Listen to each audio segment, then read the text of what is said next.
We're going to make roast salmon with warm lentils. Lentils surprise me because I always think they're bland things, but when you actually cook a lentil dish they can be very, very tasty depending on what you add to them. The first thing we've got to do is get lentils on and start cooking them. These are poi lentils, which I don't know, Len, I think they kind of... They don't break down as much, they still hold their shape, right. So that's the nice thing about them. Yeah, so the recipe that we're using actually calls for 3/4 of a cup of these, but we're just going to use all that we've got left, which is a bit more than a cup really. Give them a rinse. I've got some stock already on the stove because it was frozen and I had to thaw it out. That's 3 1/4 cups, should be chicken stock. We just had some leftover lamb bones and chicken bones, so we made a sort of a mixed lamb and chicken stock, and that's what we're using. You know, to a cup of lentils, you need a good 4 cups of stock. So we'll just put that on high and get that boiling and then come back to it. Now, it's going to take about half an hour to cook those lentils. Yeah, the real secret with this recipe is to chop the vegetables that get combined with the lentils, chop them finely. I don't mean thin, but you want small pieces. Yeah, a very small dice, or a fine dice. 1 stick of celery, chopstick thickness bits. And you need to cut a bit more with the heel of your knife. I think this is boiling. Now you bring that heat down to like medium-low, keep the lid on. And simmer it for about half an hour. For half an hour. These are no-peel carrots, I still peel them. How do they make them no-peel? Do they put fish genes in them or something? Hairless cat genes. What are the skinless cats? I mean, not skinless, hairless. What are they called? Skinless cat is dinner in certain countries. Because of its radial nature, I never quite know how to deal with chopping a carrot into... Cut a small slice off the side. I usually go like that. And then, yeah, that's it. It's easier if you cut it into half. That's kind of too long. You might have to angle your knife a bit as you go. No, not small enough. Not small enough? No. Last time I did this, you complimented me on my choppage. I didn't see you doing it though. Stand there tut-tutting my choppage now. Don't let Lenny's tut-tutting put you off. I'm not the most proficient chopper in the world. You may be even less proficient than me. Yeah, I mean that's good, but you were going to leave it bigger. Just got a couple of things to show you how to make it a bit easier. Fine. Right, if you cut it in 2, it'll be a bit easier to handle. I don't agree. Cut a small slice off the side, not a big slice, and then you can just cut that into 3 pieces. Then you go down the carrot I've cut that into 4 pieces and then each of those into 2. And then just rock it back and forth. It's just much quicker to chop. Oh yeah, I'll go with you on that one. Next thing I'm going to chop is the pepper or capsicum. My favourite way of dealing with one of these is start with like a paring knife and try to go around there so that you can pull out the sort of plug, just kind of go around and get rid of all this white rubbish and dump the seeds out. Capsicum pith, keep the slices fairly thin. It's good to arch your fingers up. Yeah, that's what I was doing before, but it's hard when you've got too many things you're chopping there. It's just you're trying to, like, you want to get this stuff finely chopped, but you don't want to be here all day doing it either, you know. That's good. That's it, eh? I've got to arch my fingers. That's excellent. Lenny, while I was chopping, helpfully pushed all this stuff together into one heap, but actually it all goes in at different times, so it has to be kept separate. Do you think that's enough celery? We're going to chop another piece of celery, but we're not going to bother showing you that. Red onion next. Don't be fooled. These things will water your eyes in exactly the same way as a regular onion.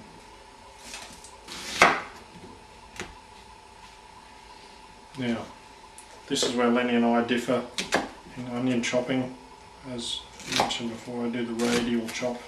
It's not too bad. Not too shabby. Oh. Well, the bloody running commentary doesn't help. Oh, I have to be completely silent in order for you to be able to chop. Well, it's on a knife edge, literally.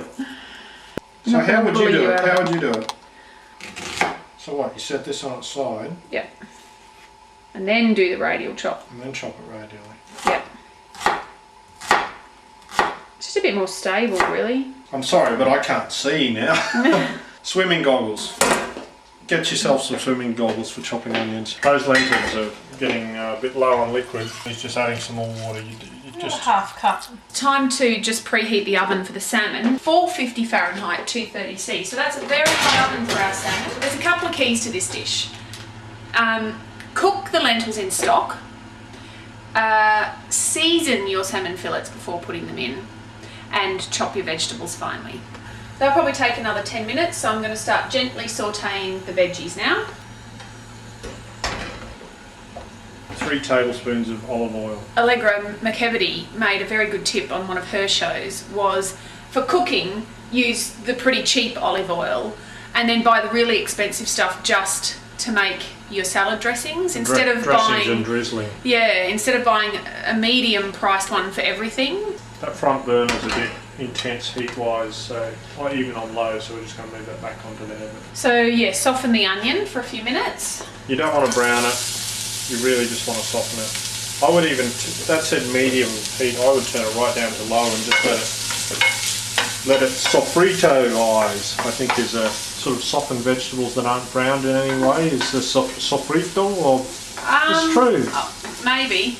It is. Okay. Sofrito. The next ones to go in after 5 minutes of onions cooking is the celery and the carrot for another 3 to 5 minutes. Those lentils are nice and soft but not slushy now. So I'm just going to drain them. You're really right in my way. Sorry. The salmon needs 12 minutes to cook, so we're going to put that in now. A handful of basil and a handful of parsley. Going to put capsicum in.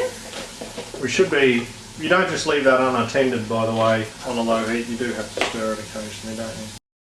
The capsicum's been just softening for a couple of minutes. Now it's time to add those lentils in and give the flavours a couple of minutes to mix. Pop in the chopped herbs, a tablespoon extra of olive oil, some seasoning, and 3 tablespoons of fresh lemon juice. Please don't ever use that awful packaged lemon juice in a jar. Which is unfortunately all we've got, because I accidentally used 2 lemons in a recipe the other day instead of 1 because I spilt some. We'll put about 2 tablespoons of that, should be the equivalent of the juice of 1 lemon. About 3/4 a cup of reserved stock. I don't know if I'm going to need all of that. What we do is blend up just a small portion of the lentils just to give it a more sort of a saucy consistency, but not blend the whole lot. Pureeing salmon. Yeah, just about, I don't know, a third. If you do it separately, you take a cup out and you can completely puree a cup of it. I should explain that the reason I'm cooking so much is because we have leftovers for lunch tomorrow. It seems a little bit intricate when you look at the recipe, but actually it all comes together quite quickly at the end. Suddenly the lentils are ready, the vegetables are ready. It's really just the preparation, it's the chopping. Yeah.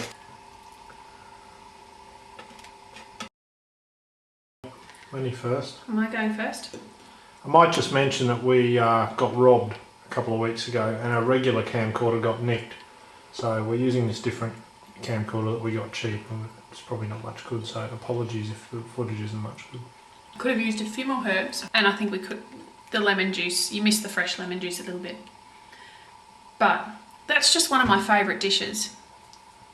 I think it's kind of, for the work you put into it, it's quite elegant. Yeah, it's a good dinner party dish. You could make those lentils a little bit beforehand. I really love this base. It's the combination. I love somehow. how this goes with salmon. Salmon with such a strong flavour. It needs something with a bit of heartiness to it, doesn't it, to go with it. Otherwise you just have a whole meal tasting of salmon.